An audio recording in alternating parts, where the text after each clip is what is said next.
kalau kita bicara mengenai karunia, tidak satu karunia pun yang Tuhan berikan yang tidak berfungsi dengan baik. Tidak ada level up, tidak ada level antara yang mana yang lebih hebat, mana yang tidak lebih hebat. Ya kan?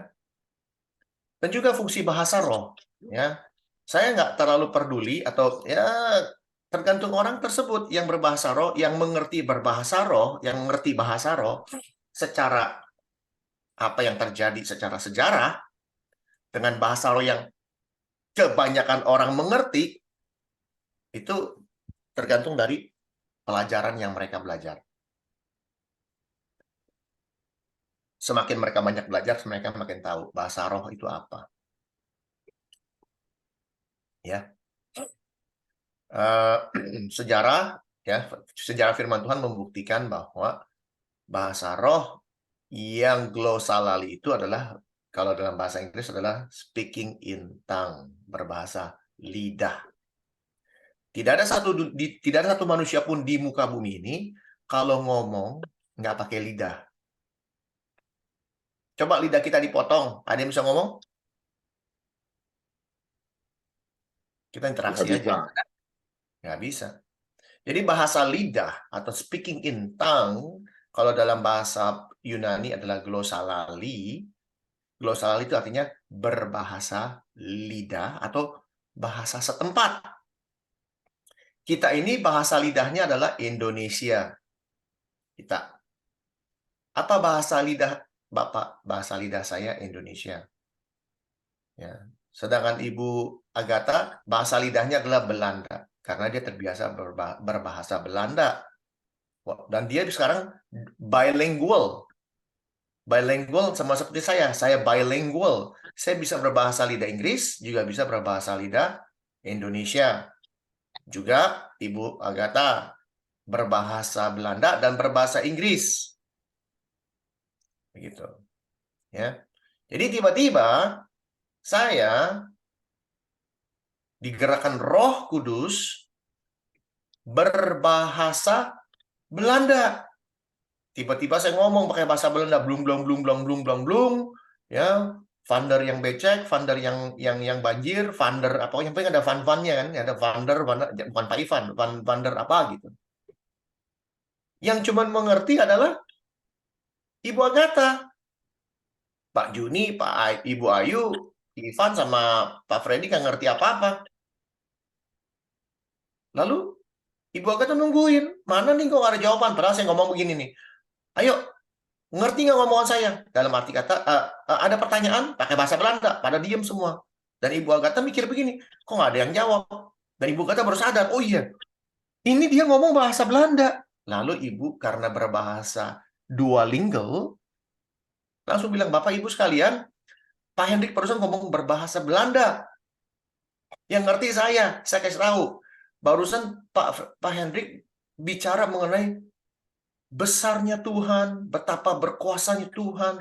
Tuhan itu Esa, Tuhan itu Ehad, berupa Kristus, dan menceritakan bagaimana kedahsyatan Tuhan.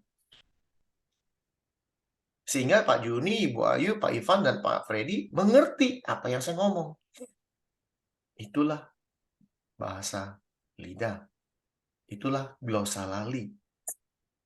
Dan itu sudah dibuktikan di dalam Kisah Para Rasul, di mana hari Pantekosta, di mana Petrus dan kawan-kawan ya turun Roh Kudus, lalu mereka berbicara dalam bahasa mereka. Itulah bahasa roh. Ya.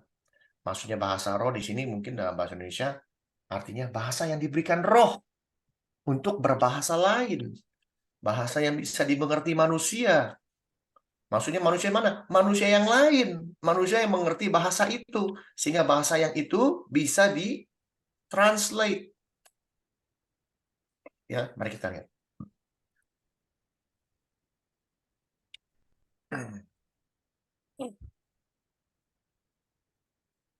Atau di mana biasanya bahasa roh? Ada ingat? Korintus. Korintus 14 nomor 1 paling jagoan. Tentang karunia roh. Ya. Wah, Kejarlah habis makan kasih itu. pecel. Usahakanlah dirimu memperoleh karunia-karunia roh, terutama karunia untuk bernubuat. Siapa yang berkata-kata dengan bahasa roh, tidak berkata-kata kepada manusia, tetapi kepada Allah. Ini yang banyak orang suka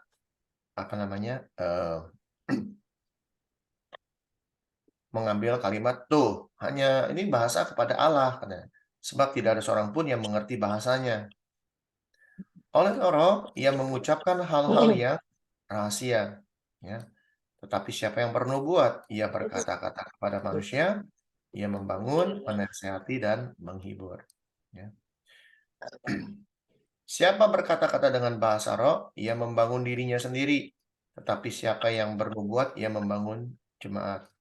Pertanyaannya adalah, bagaimana kita bisa membangun diri kita sendiri, sedangkan tidak ada satu manusia pun yang mengerti bahasa kita?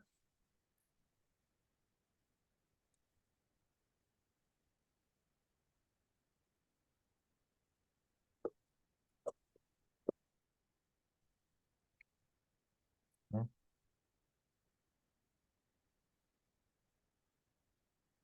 Gimana caranya kita membangun diri kita dengan bahasa yang kita sendiri nggak ngerti?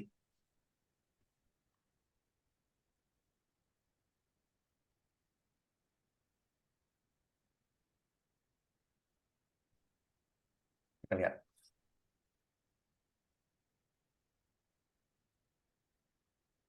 Aku suka supaya kamu semua berkata-kata dengan bahasa roh. Aku suka, artinya Paulus mengerti, Paulus mengerti sekali apa itu berkata-kata dalam bahasa roh.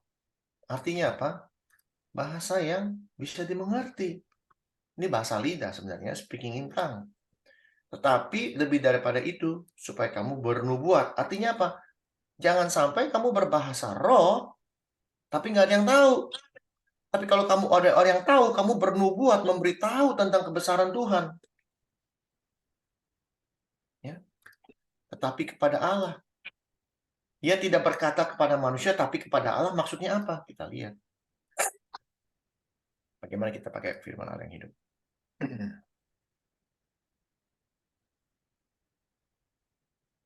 Tuh. Jadikanlah kasih tujuan saudara yang terutama. Walaupun demikian, mintalah kecakapan-kecakapan khusus yang diberikan oleh Roh Kudus, terutama karunia untuk bernubuat serta kesanggupan untuk memberitakan firman Allah. Tujuan dari berbahasa roh itu adalah memberitakan firman.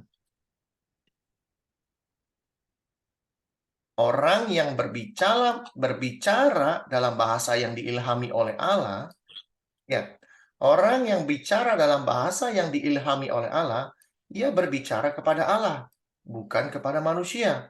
Sebab orang tidak dapat memahami saudara. Karena apa? Karena pada saat dia berbicara yang diilhamkan Tuhan, kalau saya ngomong bahasa tiba-tiba bahasa Prancis, nggak ada yang ngerti di sini. Karena itu bicaranya antara manusia dengan Tuhan. Karena itu diilhami Tuhan. Dan itu sesuai dengan yang sering kita dengar.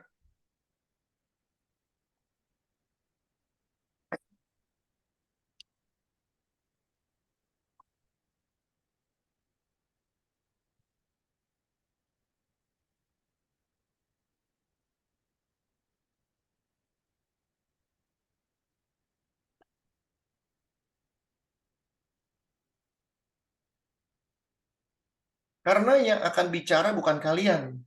Melainkan roh Bapa yang di surga lah yang akan berbicara dengan perantaran kalian. Dalam bahasa Indonesia yang baru. Ya.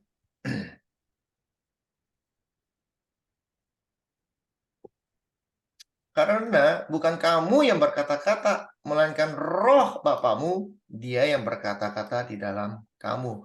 Dikatakan apabila mereka menyerahkan kamu, jangan kamu khawatir bagaimana akan harus bicara. Nanti jangan heran kalau kita diserahkan, saya diserahkan di Amerika di pengadilan karena Kristus. Tiba-tiba saya bingung ngomong bahasa Inggrisnya apa. Tiba-tiba saya bisa berbicara bahasa Inggris dengan baik. Itu kerjaannya roh. Kerjaannya Roh Bapa di surga, di dalam kita. Jadi, orang nggak ada yang paham karena itu diilhami oleh Allah. Ini bahasa FYH bagus juga nih. Lihat lagi, kita lihat. Ya. Jadi kalau kita bacanya benar, kita ngerti. Ya. Apa kata Paulus? Aku suka kamu semua berkata dengan roh, tapi lebih daripada itu, supaya kamu bernubuat. Kenapa? Karena orang yang bernubuat lebih berharga daripada orang yang berkata-kata dengan bahasa roh. Kenapa? Bernubuat itu artinya memberitahu sesuatu. Itu lebih berharga daripada kamu ngomong, orang nggak ngerti. Maksud Paulus.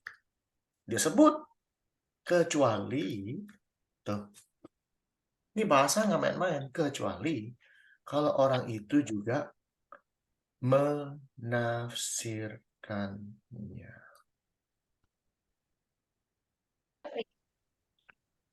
Sehingga jamaat dapat dibangun. Ini penting. Jangan lihat ini. Ya. Sebab tidak ada orang pun yang mengerti bahasanya oleh roh yang mengucapkan hal-hal yang rahasia. Kecuali kalau orang itu menafsirkannya. Sehingga jemaat dapat dibangun. Jadi, ya, ini bacanya gitu. Saudara-saudara, jika aku datang kepadamu dan berkata dengan bahasa roh, apakah gunanya bagimu?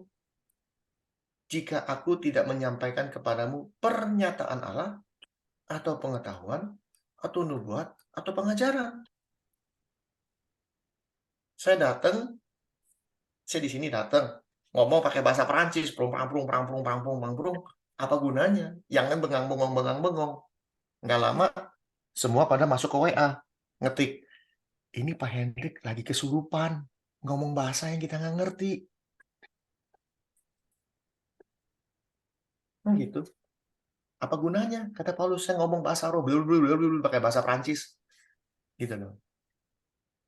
Artinya bahasa roh, harus kita pikirkan bahwa ini adalah bahasa, bukan bahasa yang belum, tapi bahasa yang bisa dimengerti manusia sebenarnya. Karena apa disebut di sini kalau kita ganti dalam bahasa Inggris?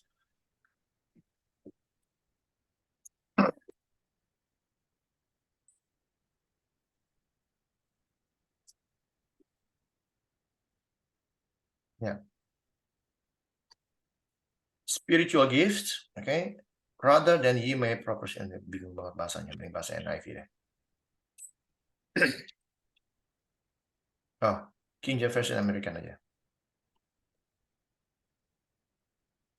Aduh, bikin pusing juga.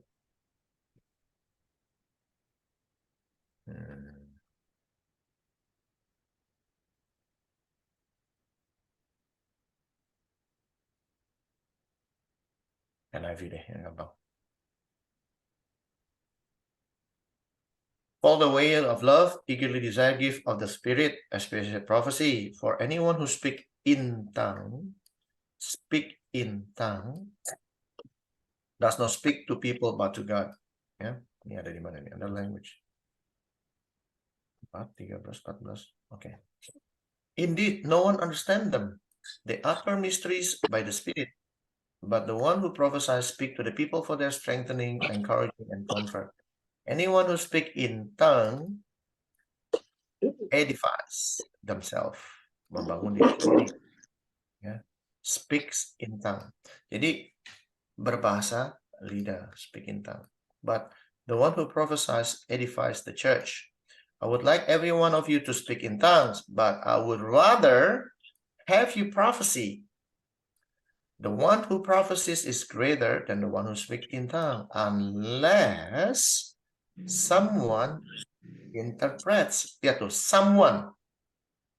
Ini kalimatnya someone, tapi dalam bahasa Inggris disebut kecuali dia. Ini harus diperhatikan. Ini dikatakan ini. Sebab orang yang bernubuat lebih berharga daripada orang yang berkata-kata dengan bahasa roh. Kecuali kalau orang itu juga menafsirkan orang itu. Berarti orang itu yang berbahasa roh menafsirkannya juga. Ini salah tafsir, salah arti. Maksudnya salah translasi. Unless someone, artinya orang lain ini, yang menginterpretasikan so that the church may be edified. Ya. Ini kecuali orang itu juga menafsirkannya. Artinya bukan orang itu. Seseorang bisa menafsirkannya. Someone interprets. Ya. Yang tadi saya bilang, saya bicara pakai bahasa Belanda. Ada orang yang ngerti bahasa Belanda, yaitu Cece Agatha. Dia yang mengartikan apa yang saya ngomong. Sehingga kita semua ini dibangun ada di sini. Ya, nggak usah jauh-jauh lah. Kita undang aja orang Belanda, ya, yang nggak ngerti bahasa Indonesia, duduk di sini. Saya ngomong pakai bahasa Indonesia, belang-belung, dia ngapain? Dia bingung. Kenapa? Saya berbahasa lidah. Bahasa lidah saya apa? Bahasa Indonesia. Lalu apa yang terjadi? Ada Cece Agatha yang mengartikannya ke dalam bahasa Belanda. Ya.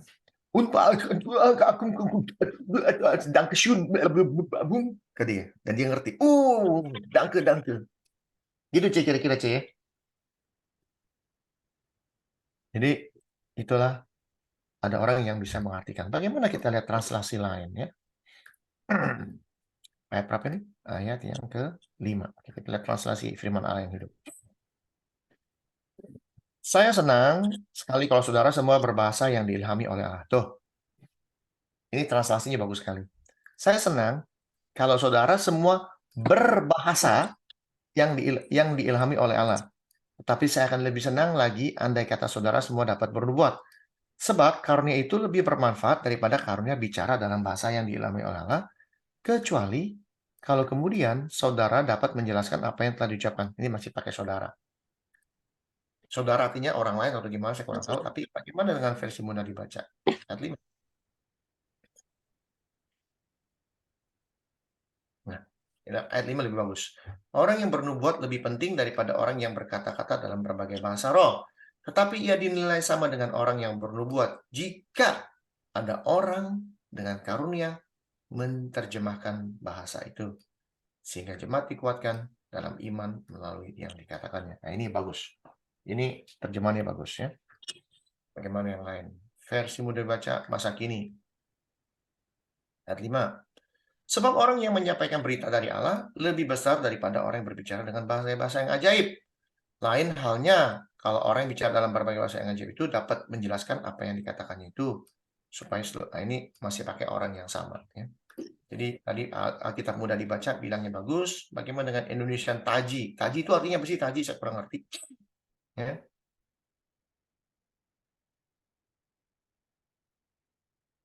Masih pakai orang yang sama. Ya. Lalu terjemahan sederhana Indonesia.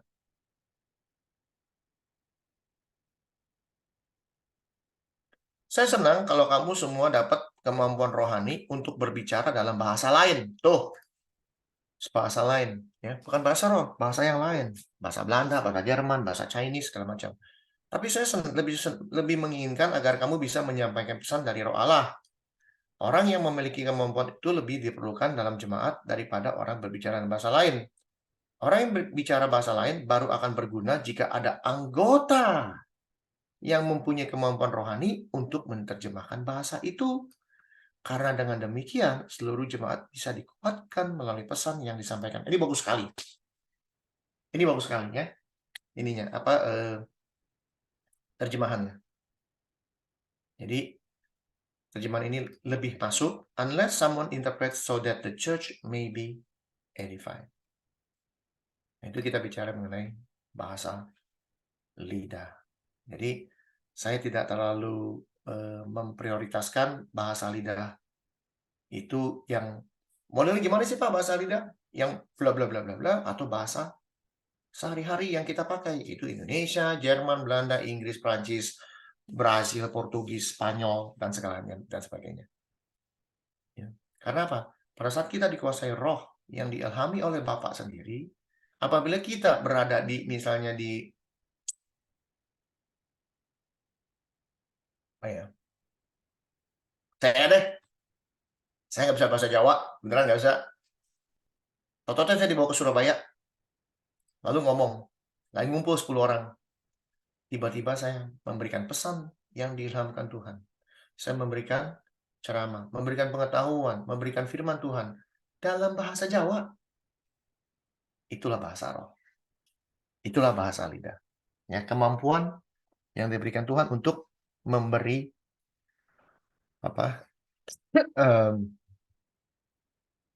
memberikan bahasa lain yang kita nggak pernah pelajari, yang bukan bahasa ibu kita.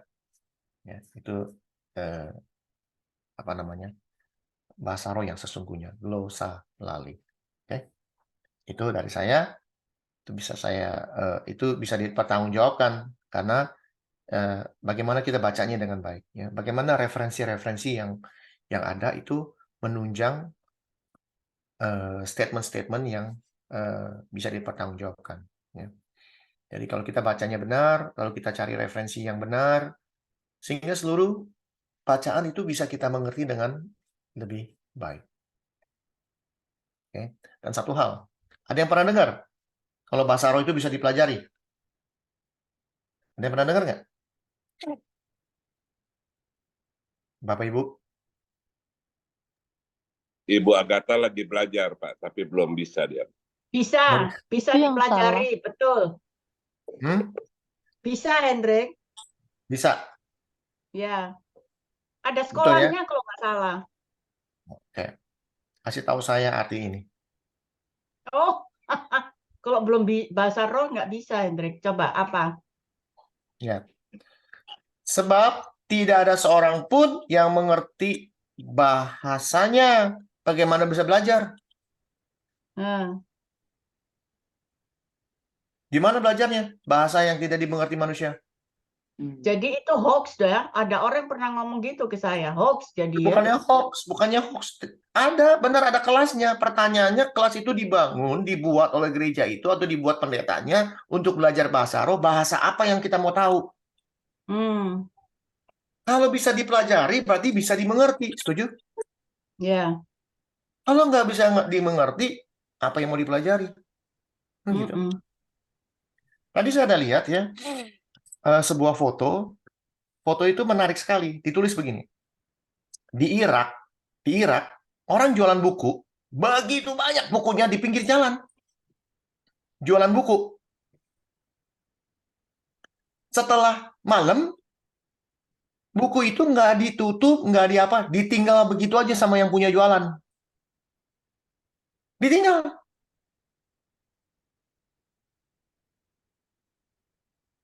Apa yang ada di pikiran kita? Kalau melihat ada orang jualan buku nih, ada orang jualan buku, malam-malam ditinggal, pemilik yang punya toko nih ditinggal di pinggir jalan, ditaruh di pinggir jalan, udah ditinggalnya dia pulang. Besok pagi dia masuk lagi, jualan lagi. Tapi malam-malam ditinggal. Apa yang ada di pikiran kita?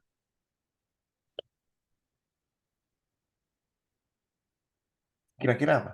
Kejujuran, ngetes kejujuran seseorang atau orang itu boleh bisa belajar tanpa di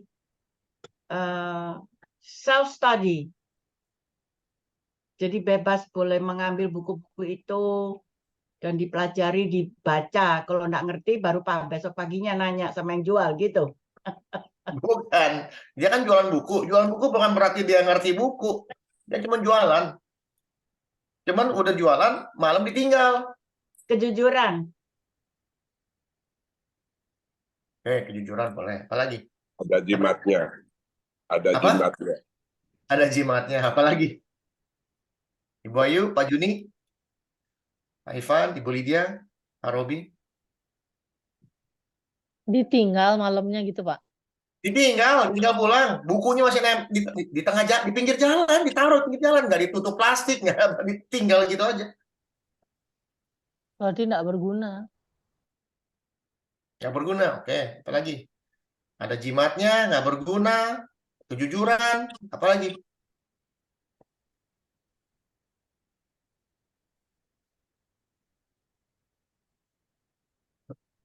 Tidak dihargai. Iya, ayo dong Bu Lydia. Tidak bernilai. Tidak bernilai, itu orang dengar dan bilang tidak bernilai, apalagi? Tidak. Pak Juni masih ada? Ada pulang di dalam. Pak Robi? Ya, mendengarkan dulu Pak Hendrik. Ya maksudnya apa yang di pikiran kita? Kalau ada orang jualan buku di pinggir jalan, udah jualan selesai, ditinggal bukunya, ditinggal aja. Tiap pergi pulang tidur, besok pagi balik lagi jualan lagi. Nggak berharga. Nggak berharga, nggak bernilai itu. Ibu Lydia? Kira-kira gimana pemikiran kita?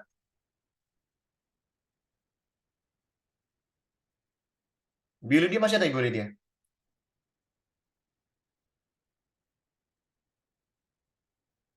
Ayo kita interaksi. Pak Juni masih ada Pak Juni? Pak Juni? Pak Juni. Ya. Ibu Lydia gimana Ibu Lydia? Menurut Ibu Lydia gimana? Apa tuh Pak? Karena saya di kamar mandi tadi. Orang jualan Belum. buku. Orang jualan buku di pinggir jalan. Di trotoar, jalan. Ah, Jualan nih. Udah selesai malam-malam ditinggal bukunya. Ditinggal lagi dia di pinggir jalan. Begitu dia pulang tidur.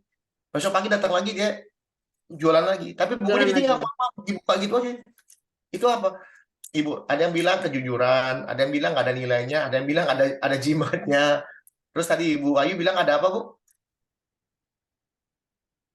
Nggak dihargai bukunya Nggak bakal dihargai bukunya. karena ditinggal begitu saja, nggak di care. Nah, kalau saya karena dia sudah percaya kejujuran ya. bahwa percaya bahwa tidak akan hilang. Ya. Alasannya apa? Kalau dia nggak percaya nggak akan hilang. Alasannya sudah sering begitu tapi kan nggak hilang. Ya. Oke, itu make sense. Ya. Ada pepatah di Irak yang mengatakan Bayar. orang yang membaca nggak akan mengambil. Ya. Orang yang membaca nggak akan nyolong. Ya. Ini Ibu Lydia jawabannya udah hampir benar, tapi alasannya jadi peribahasa di Irak dikatakan orang yang membaca tidak akan nyolong. Maling nggak pernah baca. Ngerti? Betul sih. Iya, benar. Yang namanya maling nggak pernah baca. Tapi orang yang baca nggak pernah maling. Demikian firman Tuhan. Sama. Orang yang nggak pernah baca, ya udah. Sama orang yang pernah baca, nggak mungkin begitu. Dia nggak akan mungkin melakukan itu, karena dia baca. Kalau orang itu nggak pernah baca, dia akan lakukan itu. Itu sebuah peribahasa yang sangat bagus sekali. Gitu. Setuju ya? Orang membaca, orang yang banyak baca, berarti orang banyak belajar. Orang banyak belajar, banyak pengetahuan. Dia tahu maling nyolong buku ini nggak benar. Tapi yang namanya maling, mau nyolong pun nggak mau. Apa yang mau dicolong? Dia nggak pernah baca. Buku dia nyolong buat apa? Dia nggak pernah baca buku. Buat nyolong buku mau apa? Mendingan nyolong yang lain daripada nyolong buku. Ya kan? Nah itu. Filosofinya tinggi sekali di sana. Ya. Jadi semakin kita banyak belajar, kita semakin terbukalah pola pikir kita. Dan pola pikir kita semakin hari semakin dewasa tentang firman Tuhan. Tentunya tentang firman Tuhan ya. Sehingga mungkin dulu kita nggak ngerti firman Tuhan. Oh ternyata apa yang saya lakukan salah. Lalu kita perbaiki. Itulah gunanya firman Tuhan. Ya. Jadi kalau kita tahu bahwa apa yang kita lakukan itu salah, lalu kita perbaiki, artinya apa? Artinya ada roh dalam hidup kita. Roh itu gunanya apa? Roh Kudus gunanya adalah merubah hidup kita. Beneran. Kalau kita nggak pernah berubah hidupnya, jadi pertanyaan, apakah ada roh di dalam hidup kita? Boro-boro berbahasa roh. Ya. Boro-boro apa yang kamu katakan adalah roh Bapamu yang ada di dalam kamu yang berkata-kata. Boro-boro itu. Ya. Jadi sekali lagi dari statement bahwa karunia roh atau karunia bisa berbahasa lain itu lebih tidak penting daripada bernubuat atau tidak beriman itu harus dikoreksi. Ya. Setuju Ibu Ayu ya? Setuju Pak, setuju. Ada lagi pertanyaan yang lain? Apa aja deh bebas. Pak Robi biasa mau bertanya nih Pak Robi yang sudah dipendam begitu lama. Jangan sampai sudah kerja banyak pertanyaan. Ayo Pak Robi. Silakan Pak Robi bertanya. Apa aja Pak? Bebas.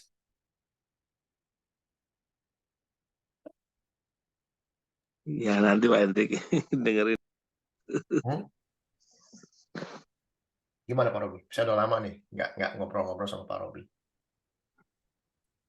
Karena pertanyaan Pak Robi sebenarnya ya pertanyaan yang jujur menurut saya.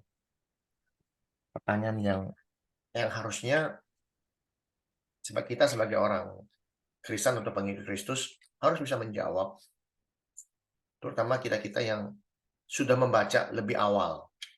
Perbedaan antara orang yang membaca lebih awal sama yang belum pernah baca adalah yang satu lebih tahu duluan dibandingin yang lain. Contoh saya lebih tahu duluan daripada misalnya Ibu Ayu, kira-kira gitu. Tapi setelah saya kasih tahu, Ibu Ayu jadi tahu. Ibu Ayu tahu, saya tahu. Bedanya apa? Nggak ada bedanya. Bukankah begitu, Bu Ayu? Bedanya tuh duluan lebih tahu. Yang duluan lebih tahu, yang baca duluan lebih tahu. Ya, setuju ya? Tahu lebih duluan. Ya, tahu lebih duluan dibandingin sama yang belum pernah baca. Jadi yang baca duluan, dia lebih tahu duluan dibandingin yang belum pernah baca. Ya. Jadi Iya. kalau orang yang nggak pernah baca nih, dikasih tahu sama yang sudah pernah baca, sama-sama tahu. Bedanya apa? Yang baca sama yang nggak baca, nggak ada bedanya. Bedanya, yang suka baca, baca terus. Yang nggak pernah baca, nungguin yang baca, ngasih tahu. Betul? Kalau mau Iya, nungguin, betul. tapi kalau nggak pernah mau nungguin, nggak pernah mau datang, nggak pernah mau belajar, ya udah segitu aja ilmunya. Yang pernah dikasih tahu ya segitu aja. Sampai dia masuk lagi, dikasih tahu lagi, oh nambah lagi ilmunya. Ya kan gitu. Ya. Contoh saya lah dalam dunia sekularisme, saya mana bisa menang ngomong sama Pak Freddy, bukan masalah menang kalah. Belum tentu nyampe pemikirannya dunia sekuler. Bener? Kenapa? Karena dia bukan one step ahead. Udah mungkin 10,000 step ahead di depan saya. Ya, selamat datang Pak Jerry. Ibu Sonya, selamat datang. Juga Pak Jerry, seorang entrepreneur, seorang bisnismen. Dia belum tentu bisa ngerti firman Tuhan. Tapi kalau soal bisnis, saya tanya sama dia. Kenapa? Sama seperti Pak Freddy. Dia 1,000 step ahead. Lebih di depan saya. Dia lebih nyampe ke sana duluan. Saya belum sampai. Nah, tugasnya saya sebagai orang yang mau belajar adalah tanya. Pak, saya kalau mau bisnis ini gimana nih Pak? Tentu wejangan-wejangannya yang kita perlukan. Ya, kamu harus begini. Pertama begini, pertama begitu. Ya. Nih, ada orang ngasih tempat gratis. Waduh, dapat tempat gratis. Iya, gimana ya Pak? Kamu buka catering, buka ini, buka ono. Dibuka pola pikirnya. Oh iya ya, nggak kepikir ya buka catering. Misalnya gitu. Hendrik, boleh juga Hmm. tanya Bu Lydia. She is also a businesswoman, Bu not Lydia only juga. man. Ya maksudnya ya kalau wanita misalnya mau ngomong soal hukum Indonesia, tuh Ibu Sonya. Saya ditanya hukum Indonesia, celengak-celengok, ayat ini, ayat ono, kagak tahu.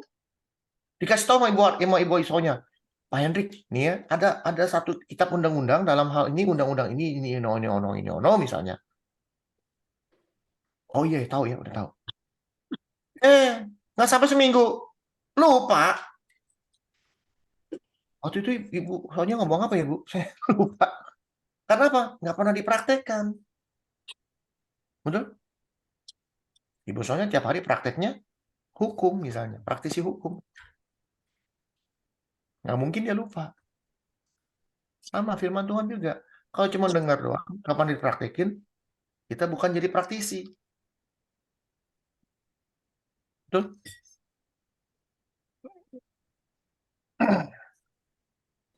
Nih, udah waktunya saya mesti ganti baju, jalan. Sederhana ya. Hari ini sederhana. Kedua juga kaki saya sakit. Aduh, sakit minta ampun. Nggak bisa jalan saya. Sebenarnya saya nggak bisa jalan. Tapi saya anggap saya sudah sembuh. Sedang belajar saya. Sedang belajar apa yang dikatakan. Mintalah apa yang kau minta dan anggaplah kamu sudah menerimanya. Jadi saya sudah menerima kesembuhan walaupun nggak bisa jalan, tapi saya sudah menerima. Itu iman yang harus dilatih. Amin, amin, setuju, Hendrik. Sama, Iya. me too. Amin. Jadi saya sudah Selalu menerima. berdoa terima kasih Tuhan, terima kasih sudah Contoh, menerima kesembuhan. contoh But saya very heavy. ya, contoh saya beli tiket pulang ke Indonesia, modalnya apa? Saya sudah menerima green card saya, padahal belum. Saya beli. Semua orang bilang, lu gila. Kalau green card lu ditolak gimana? Nggak akan ditolak. Pasti dapat. Jadi sudah punya iman mengatakan saya sudah menerimanya. Entah kapan terimanya nggak tahu, tapi saya sudah menerimanya, maka saya bisa berani beli. Kalau kita nggak punya iman begitu, bagaimana kita berani beli? Tapi saya yakin. Saya belajar, saya yakin. Gitu loh. Bahkan waktu saya mau ada apa namanya sih? Apa sih Pak Freddy namanya kalau kita punya rumah baru terus kita panggil undang orang bilangnya apa ya? Bikin dingin rumah. Housewarming, housewarming. Itu bahasa Inggrisnya housewarming, bahasa Indonesianya apa bilangnya? Bikin Syukuran. dingin. Bikin dingin rumah. Bikin dingin rumah. Syukuran. Itu hari Minggu. Ya, seminggu itu hujan terus. Minggu itu udah paling besar hujannya 100%. Kami berdua dengan istri berdoa, Tuhan, kita ada syukuran hari Minggu ini. Ini menurut ramalan cuaca 100% hujan. Tapi kami yakin Tuhan yang kami sembah adalah Tuhan yang hidup. Udah. Beneran hari Minggu masih 100%. Masih 100%. Hari Minggu. Gelap. Gelap, beneran gelap. Itu udara cuaca gelap, udah pasti hujan besar lah. Tujuan saya cuman agar orang-orang jangan kehujanan, satu, kedua bisa datang ngobrol-ngobrol. Tolong ke dalam deh. Gelap, benar-benar hujan, nggak setetes air pun nggak ada yang turun. Tuh, kuasa Tuhan. Hari Sabtu masih ada yang berani ngomong begini. Ya, lu ngomong begitu. Saya kesaksian terus. Nggak akan hujan. Ya, lu doa boleh lah. Tapi kan ini kan alam, nature, dia bilang. Lu mana bisa. Saya bilang, kamu tahu Tuhan yang saya sembah itu bukan Tuhan yang tidur. Tuhan yang hidup. Saya buktiin.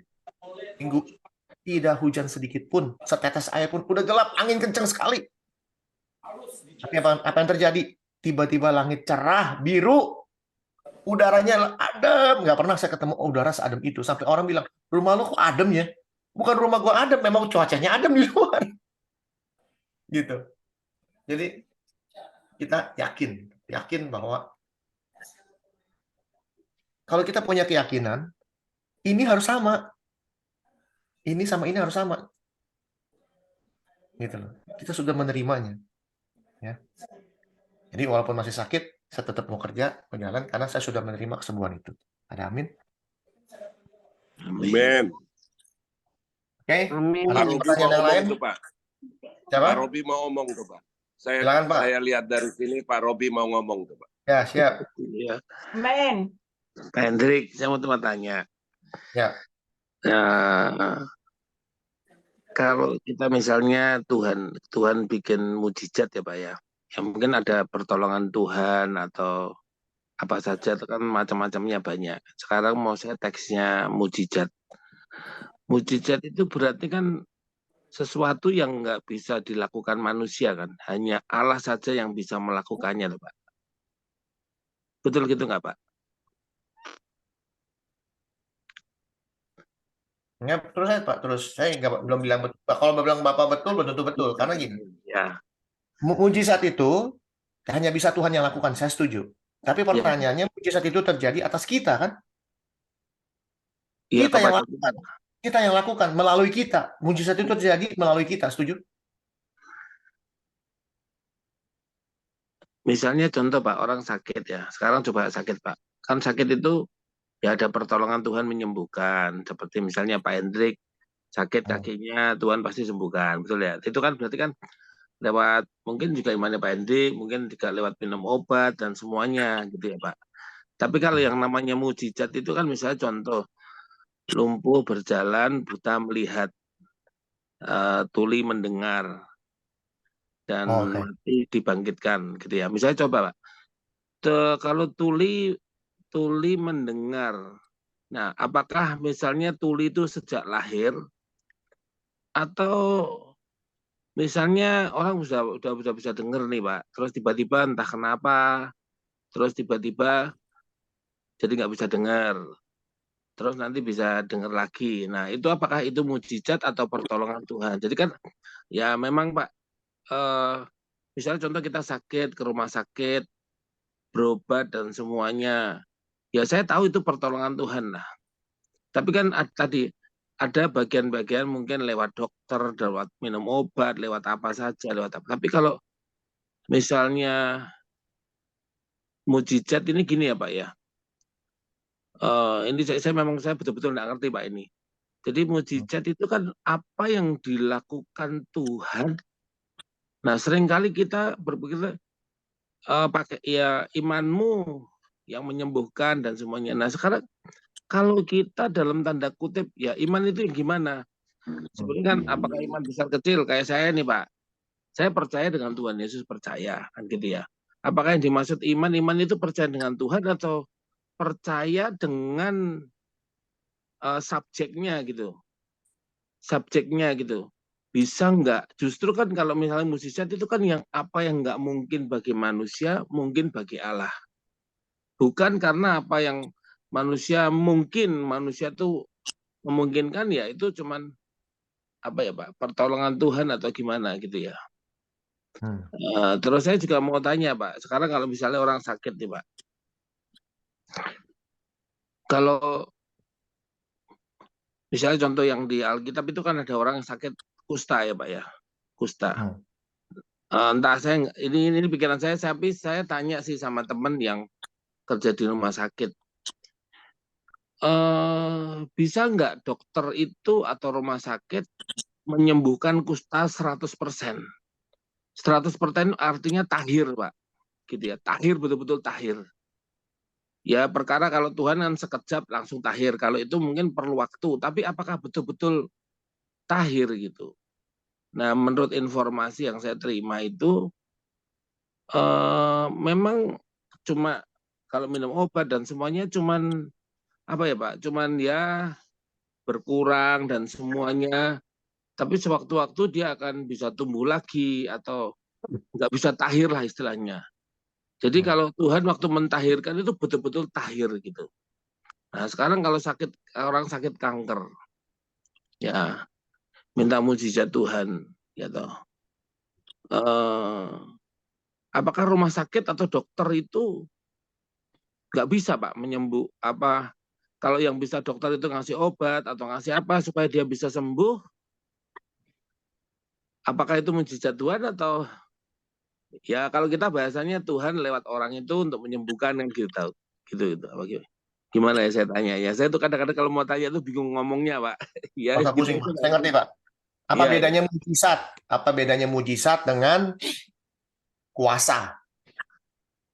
ya kuasa Tuhan pertolongan atau gimana Jadi lewat gini, siapa atau gimana ya Pak. jadi gini, Pak. Kalau kita bisa menyembuhkan orang, itu bukan mujizat, Pak. Itu kuasa yang Tuhan berikan kepada kita. Nggak percaya? Kita buktiin.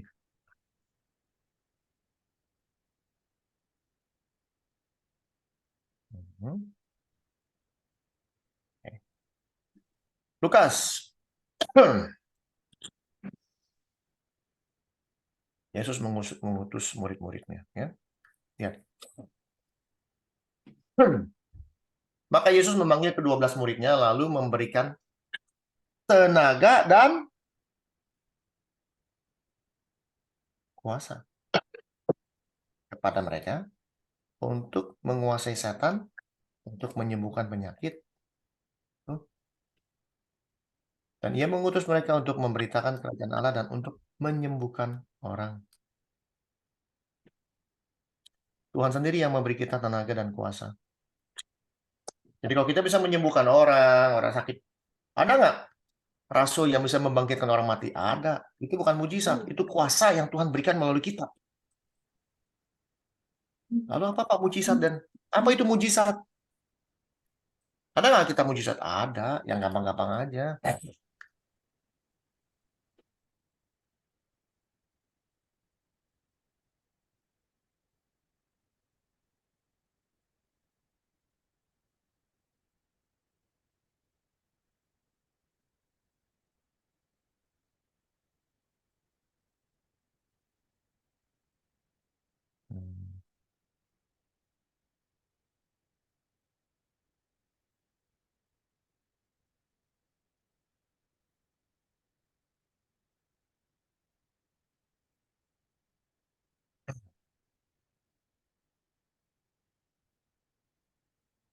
Yang gampang-gampang ya deh.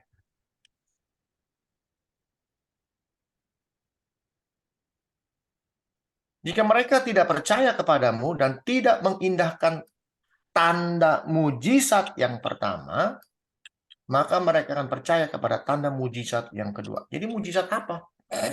Dan jika mereka tidak percaya kepada kedua tanda mujizat ini, tidak mendengarkan perkataanmu, maka engkau harus mengambil air sungai Nil, harus dicorahkan tanah kering, lalu bla bla bla bla. Ini mengenai 10,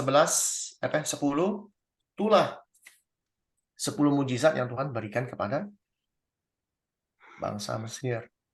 Mujizat pertama apa?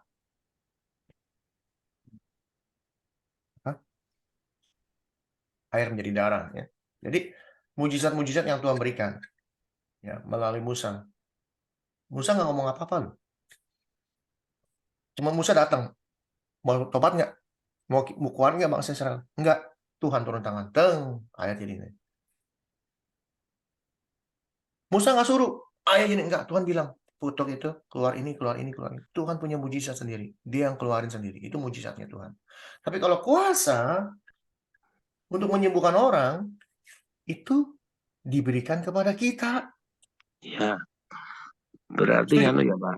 Sebentar. Boleh motong sebentar Pak Hendrik? Boleh. Jadi, Nih, satu lagi. Tambah lagi satu. oh iya. Karena saya kan nggak ada waktu nih. Udah jam 10 lewat, saya terlambat hari ini. Nggak apa-apa. Saya bilang saya nggak enak badan. Ya.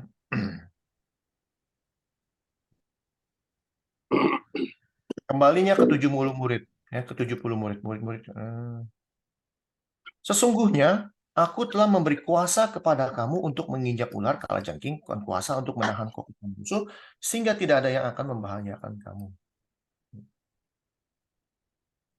Namun demikian, jangan bersukacita karena setan itu takluk padamu, tapi bersukacita karena namamu ada terdaftar di surga.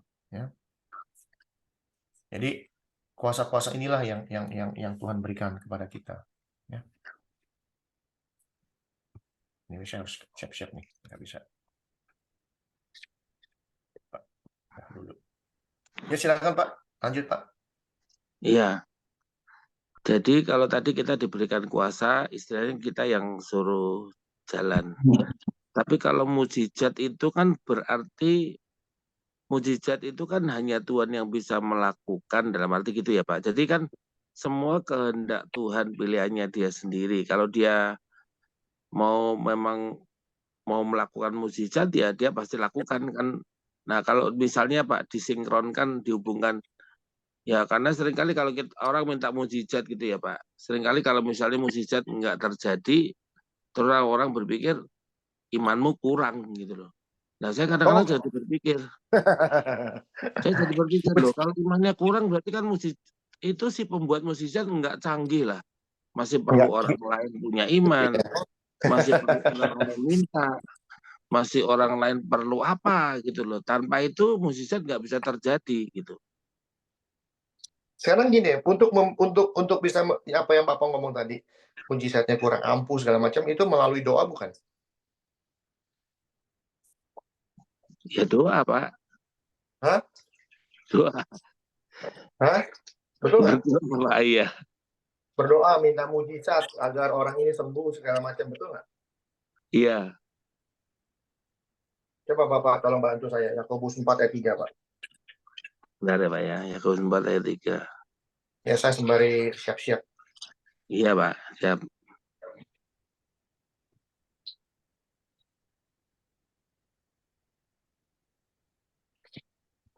Yakobus 4 ayat 3. Atau kamu berdoa juga, tetapi kamu tidak menerima apa-apa karena kamu salah berdoa. Nah, itu, Pak. Yang kamu minta. Jawabannya itu. Sebab itu Jawabannya ya. itu, Pak. Ya. Kita banyak sekali salah berdoa, Pak. Banyak. Sering kita salah berdoa. Kenapa salah berdoa? Lanjutin.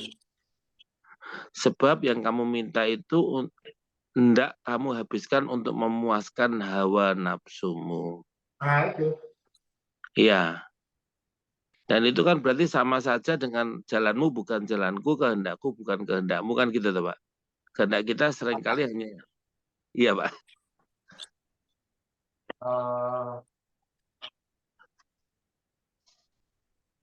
Beda, Pak.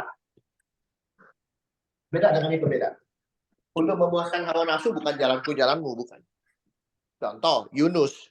Jalannya Tuhan pergi ke sana, jalan Yunus ke sana. Tapi dia nggak memuaskan hawa nafsu. Enggak. Dia cuma kesel aja. Iya. Jadi, bedanya, kadang kita ini memaksakan diri kita sebagai hamba Tuhan misalnya nih. Untuk mengadakan mujizat. Tujuan, banyak sekali tujuan orang bisa mengadakan mujizat untuk terkenal, untuk bisa jualan. Iya. Saya ngomong apa aja nih? Iya. Jadi orang-orang jualan, Pak. Jualan. Jualan, nanti kalau dia bisa nemuin orang, besok-besok dia bikin minyak yang sudah diurapi. Minyak yang sudah diurapi misalnya. Nih, saya doain minyaknya, dengan menggunakan minyak ini orang bisa sembuh. Jualan.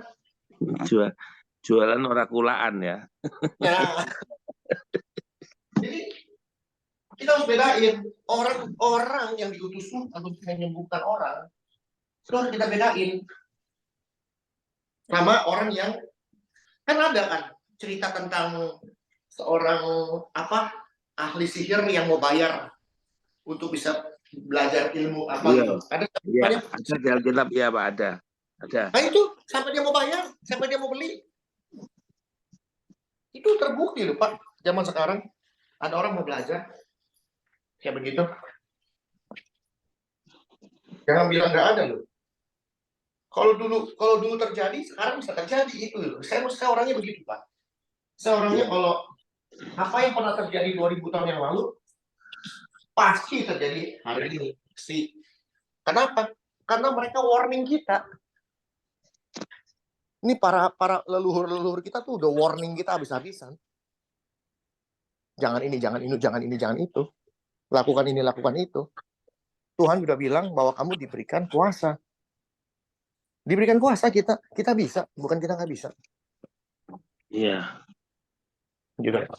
Jadi kalau sampai nggak terjadi mujizatnya, pertanyaan terbesarnya adalah apakah kamu berdoanya salah? Banyak orang berdoa salah loh, banyak. Kalau nggak terjadi kuasa, bukan pendetanya yang salah, pendetanya bilang orangnya imanmu kurang. Nah, bisa jadi gitu, iman kamu kurang katanya, kata pendetanya. Gitu kan? Padahal yang minta nggak tahu apa-apa, dia kan tujuannya minta. Nah, ada juga yang minta kepada orang yang salah. Betul nggak? Iya, Satu. Pak. Kedua, orang yang minta kuasa, sekarang gini. Waktu rasul-rasul dikirim, ya, rasul-rasul dikirim. Itu rasul-rasul dikirim kepada orang-orang yang sudah percaya Tuhan atau belum? Hah? Belum ya, Pak ya? Ya belum, Pak. Iya. Tugas mereka kan untuk membawa firman Tuhan, mengabar kita. Iya. Betul. Iya, Pak. Jadi mereka tuh memberitakan kepada orang yang belum percaya. Iya. Sedangkan kita kalau mau doain orang ngomongnya apa? Nomor satu, kamu harus percaya dulu, harus punya iman dulu kepada Kristus. Setuju? Iya. Kan itu yang selalu dikatakan. Ibu mau percaya nggak kepada Yesus? Kalau ibu percaya, ibu pasti sembuh.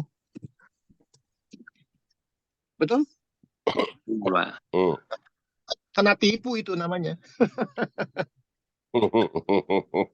Itu kena tipu ibu itu. Ibu itu nggak percaya Tuhan. Ada pendeta datang, mau didoain nggak Bu? Mau dong. Orang sakit, namanya orang sakit, disuruh apa juga mau. Iya aja jawabannya, yang penting gue sembuh gitu. Nomor satu syaratnya, ibu harus percaya dulu sama Yesus. Kalau ibu percaya sama Yesus, punya iman Yesus, ibu akan disembuhkan. Ditipu itu. Kena tipu itu namanya. Saya ngomong apa adanya. Sedangkan rasul-rasul menyembuhkan orang, itu enggak. Orang-orang membawa orang-orang sakit, membawa orang-orang ke setan, Oh, iya. diusir tanpa ditanya, lu mau percaya Yesus enggak? Tapi apa yang mereka lakukan? Di dalam nama yang penuh kuasa itu, dia tunjukin kuasa siapa. Iya.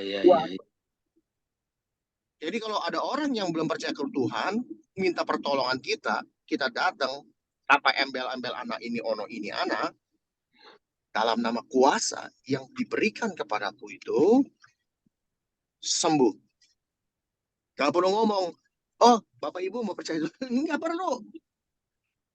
Biasanya gitu dulu ya, Pak. Bukan biasanya, semuanya begitu.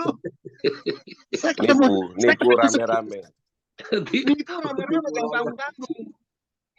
Ini namanya saya tuh ya, kalau dulu saya belum belajar secara di bawah sadar. Karena apa? Benar juga ya, iman yang menyembuhkan kamu, iman yang menyelamatkan kamu. Lah, sekarang ini orang kenal Kristus juga kagak, pernah dengar Yesus juga enggak, disuruh beriman, kata imanmu yang menyembuhkan. Bagaimana caranya? Belajar nggak pernah gimana punya iman. Betul nggak? Iya. Jadi, nah itu dia. Itu buat saya, aduh, saya sedih aja lihatnya.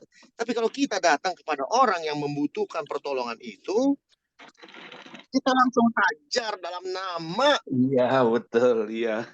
Tuhan yang memberikan kuasa dan power. Selama ini kita selalu bilang kalau lu nggak percaya nggak bisa. Itu jadi repot.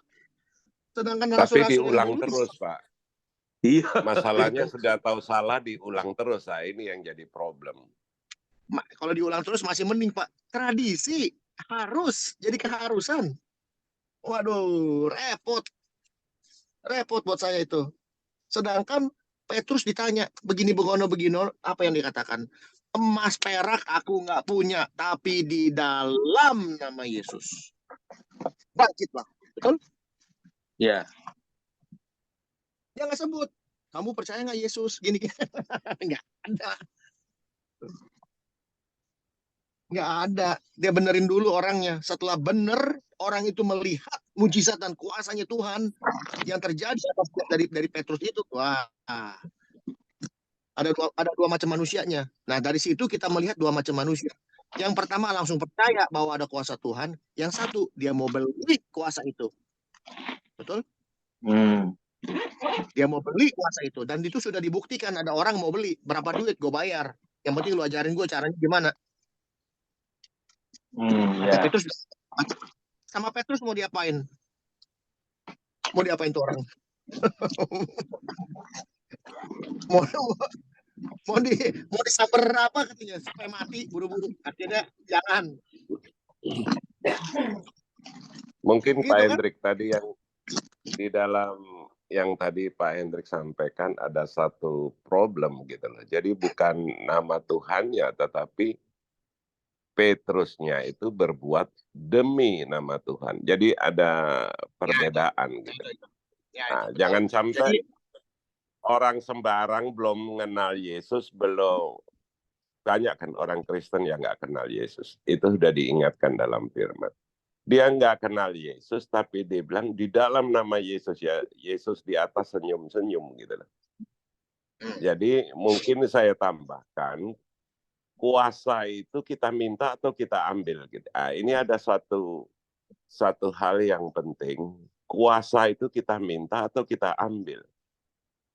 Jadi Kuasa itu jangan diberikan, Pak. sampai harus kita ambil, Pak. Diberikan, kalau kita Iya. nggak maju ambil gimana? Betul. Diberikan lalu kita ambil. Jadi ini yang perlu kita pahami.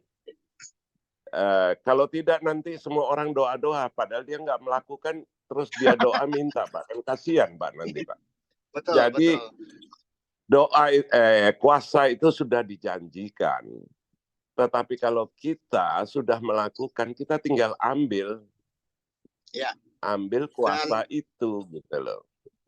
Nah, iya. Dan yang seperti kita sudah sepakati, Pak, yang harus kita kumandangkan adalah siapa kita dulu. Ya, itu penting. Siapa kita dulu itu. Kalau kita nggak tahu siapa kita, lalu bagaimana kita bisa menjadi quote and quote pengikutnya dia, lalu bisa mengambil kuasa itu tanpa syaratnya, ya masa sudah, masa ruak. Semua orang bisa begitu dong, Pak. Semua orang bisa begitu.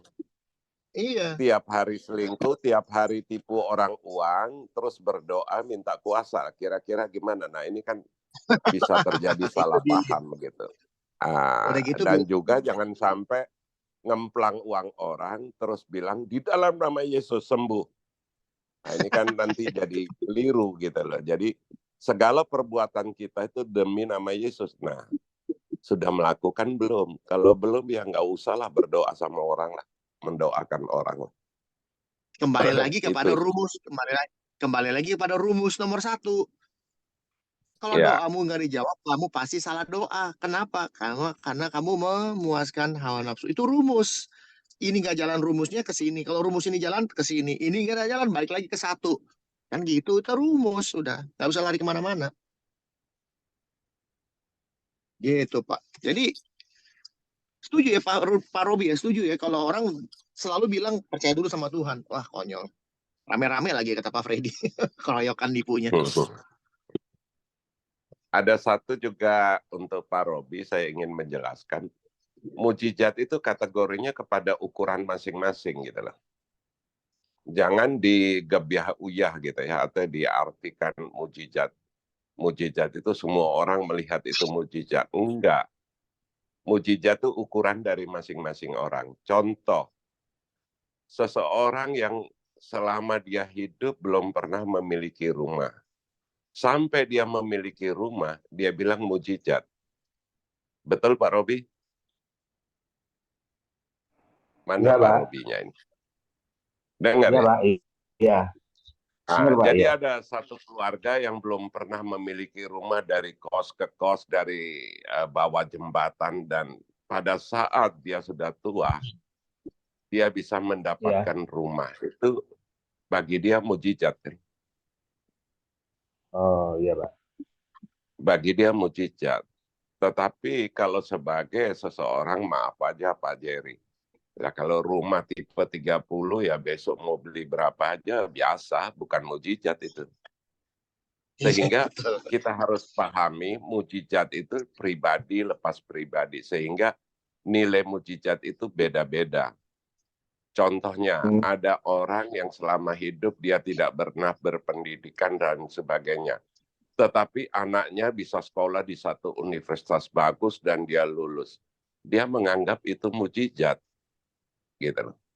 Tetapi anak profesor memiliki anak, dia tahu asal lu masuk sekolah, lu ini aja pasti jadi profesor. Sehingga mujizat itu termasuk di dalamnya kepribadian maupun pendidikan, pengetahuan mempengaruhi suatu nilai mujizat gitu. Jadi tidak bisa ukuran yang kita anggap, ukuran kita, orang juga menilai itu mujizat. Enggak lah. Jadi nah, tadi itu ya kita Pak, harus hanya pekerjaan aja, harusnya kita masuk ke yang lebih dalam ini ya Pak. Freddy bilang tadi itu punya ukuran sendiri-sendiri gitu ya Pak ya. Oh ya, Pak Robi kalau hari ini ya tiba-tiba jemaatnya membelikan pesawat terbang khusus ngantar Pak Robi. Wah, mujizat. Tapi yang bagi di Amerika kan nggak biasa. Gua khotbah aja besok semua udah store duit beli pesawat. Apakah dia bilang itu mujizat? No, itu hal biasa. Tetapi pagi Robi besok jemaat kumpul duit beli pesawat. Pak Robi bilang apa? Mujizat. Mujizat. Nah, itu yang saya mau kasih ingatkan sehingga jangan sampai digebiah uyah gitu loh. Yang tadi saya kasih contoh, jemaat Pak nggak punya rumah selama hidup sampai tua, tiba-tiba dia mendapatkan bisa beli rumah, dia bilang mujizat. Nah, kalau rekan kita, saya, Pak Jerry, atau kalau rumah 30, ya nggak usah susah-susah lah, Pak. Nggak perlu mujizat lah, besok pergi di mana-mana rumah kamu ini ada, ya 5 ya, aku perlu yang mau bagi-bagi orang. Kan begitu, Pak. Nah, ini loh agar memahami kata mujizat itu bagi pribadi-pribadi. Tidak bisa digebiah uyah gitu loh. Gitu Itu loh, saya Pak. setuju, Jadi Pak. jangan sampai anaknya terima di satu kampus terbesar dan dia lulus, ini mujizat. Enggak, kalau profesor punya anak, biasa ini. Karena dia sudah alami, ini jadi hal biasa gitu loh, Rob. Jadi Nah, kalau Pak Robi memahami mujizat. kecuali profesornya punya anak gobloknya minta ampun, sekolah SD aja nggak lulus. Nah, itu mujizat buat dia.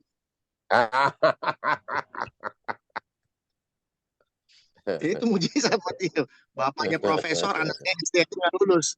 Itu mujizat buat dia.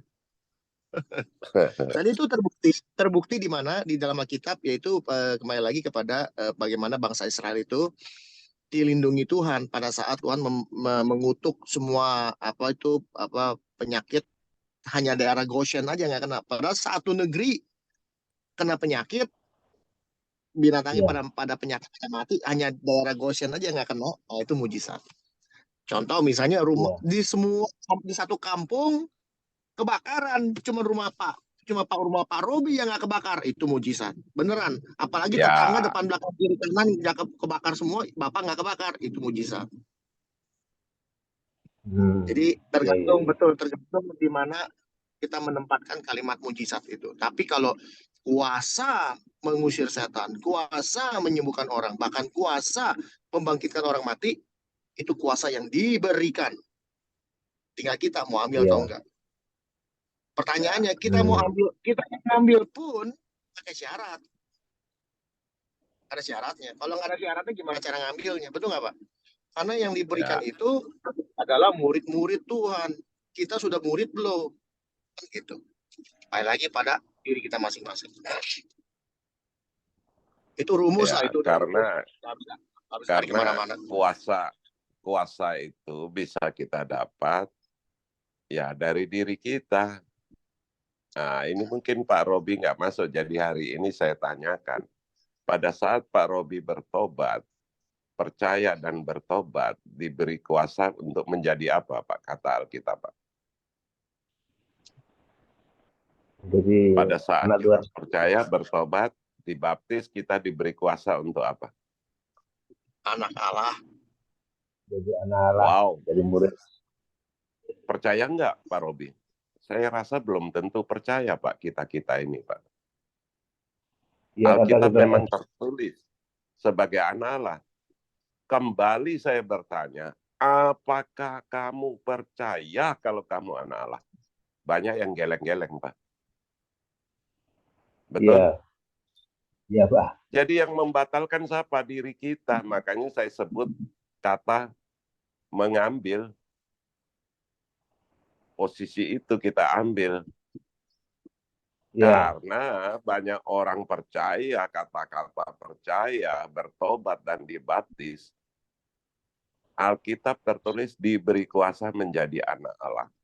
Tanya semua orang Kristen, apakah engkau anak Allah? Bingung, Pak. Nah, makanya itu perlu katekis. Nah, kita di karismatik Nggak ada. Sehingga pokoknya mau percaya, masukin di bak, baptis, kasih surat baptis, selesai. Nah, orang yang dibaptis itu sedang bingung-bingung padahal, tapi sudah dibaptis gitu loh. Nah, selanjutnya lagi kita dalam perjalanan, sudah mendengarkan firman Tuhan dan melakukan. Yesus berkata, aku di dalam Bapa, Bapa di dalam aku. Aku di dalam engkau, engkau di dalam aku. Siapakah engkau itu? Kira-kira menurut Pak Robi berani bilang enggak? Kan begitu. Kita kan biasa khotbah kan gitu. Bapa di dalam aku di dalam Bapa. Aku di dalam engkau, engkau di dalam aku. Siapakah engkau itu? Berani nggak kira-kira? Akulah Allah. Berani nggak? Kan anak Allah sudah, Pak. Levelnya kan kita lihat pada saat dibaptis kita disebut anak Allah. Nah, inilah sebetulnya yang tidak mau tuh kita, bukan Allah gitu. Allah sudah menjanjikan, Kristus sudah menjanjikan. Bapa di dalam aku di dalam Bapa. Aku di dalam engkau, engkau di dalam aku. Siapakah aku? Enggak berani jawab, Pak. Tanya sama orang Kristen. Iya. Jadi kita kalau sudah demikian, mau sakit kayak mau penyakit kayak apapun kayak yang tadi Pak Robi bingung-bingung tuh. Nah ukurannya itu, berani nggak? Semua nggak berani, Pak. Kenapa? Masih hobi katanya gitu. Pak Hendrik bilang masih hobi. Tidak ada yang berani gitu loh. Nah ini yang kita harus belajar agar kita berani mengatakan gitu loh dalam kehidupan kita. Jangan sampai ini aja nggak berani terus kepingin masuk surga ya nggak logikanya itu nggak masuk gitu. Jadi kita harus mengejar seperti itu yang dikatakan kita harus seperti Bapa di surga. Nah, ayatnya tanya sama Pak Hendrik, jangan tanya saya. Harus seperti Bapa di surga karena Bapamu apa? Nah, jelaskan itu sudah. Iya. Tinggal gitu aja Pak Robi. Jadi ya itu 48 ayat 48. Enggak, masalahnya begini, mungkin masalahnya adalah kenapa mereka nggak mau mengakui kita anak Allah. Gitu loh, Pak. Ya. Masalahnya tahu hidupnya masih belum anak Masih Allah. di dunia, hidup dalam daging, masih enak. Ya kira-kira begitu. Contoh misalnya nih. Contoh itu Pak Robi punya anak. Saya anaknya Pak Robi dah, nggak usah jauh-jauh. Nih di garasi ada Mercy satu nih. Saya udah nggak bakal nanya, main ambil aja kunci bawa tuh Mercy, bawa keluar. Bapaknya diam-diam aja karena itu anak saya. Dan saya sebagai anak, saya tahu saya punya kuasa untuk bawa itu Mercy. Coba pembantunya yang bawa, ngamuk bapaknya. Betul nggak Pak? Kira-kira Iya, gitu. Pak. Jadi kuasa. Nah, kuasa itu sebagai anak, kuasa sebagai anak itu harus kita punya. Jadi kita tuh kayak udah di luar sadar kita bahwa kita memang anak Allah. Tapi untuk bisa mencapai pemikiran kita anak Allah, ya kita harus hidup seperti Bapak kita gitu loh. Kira-kira gitu. Sebentar Pak, telepon masuk.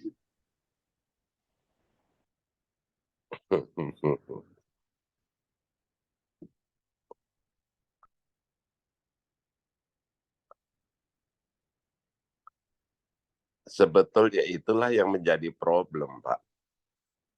Kita harus selesaikan dulu problem itu. Jadi mujizat, kuasa, kalau itu diselesaikan, hal-hal itu bukan hal yang ajaib gitu loh. Mendoakan orang sakit dan lain sebagainya, itu bukan hal aneh gitu loh. dan hal yang nggak perlu dipamerkan. Nah, inilah problemnya. Berani nggak gitu. Kalau saya katakan begitu, semua mundur dengan terhormat, Pak. Iya.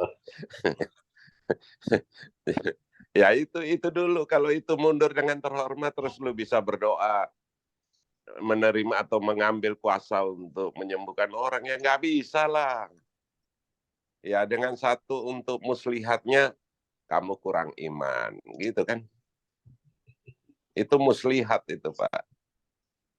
Muslihat Kurang bahwa iman. dia nggak bisa itu muslihatnya ya satu-satunya cara begitu, Pak. Oh, jangan salah, Nah, Pak. Ada yang lebih dahsyat, Pak, di sini, Pak, di Amerika. ah, Kurang persembahan. ya kurang menabur kalau di Indonesia, Pak. Bahasanya lebih halus. Kamu nggak pernah nabur Oh, ya? gitu ya. Rob, kamu ini nggak bisa sembuh karena kamu kurang menabur. Kalau menabur pasti menuai. Nah, gitu, Pak. Itu, Pak, teman saya pendetanya gitu, Pak. Teman saya kecelakaan. Kecelakaan nih, Pak Robi nih. Ini kejadian benar nih, Pak Robi. Iya. Kecelakaan. Datangin pendetanya. Karena pendetanya ngomong apa? Kamu kurang persembahan, dia bilang. Makanya ada kecelakaan. Dia bilang begini sama saya. Gue lagi sakit aja loh. Kalau gue nggak sakit, gue sambit lo pakai batu. Dia bilang. Itu lucu juga. Orang kecelakaan gara-gara kurang persembahan. Aduh. Oh ya, Orang Mas. itu sih. Makasih Pak Hendrik.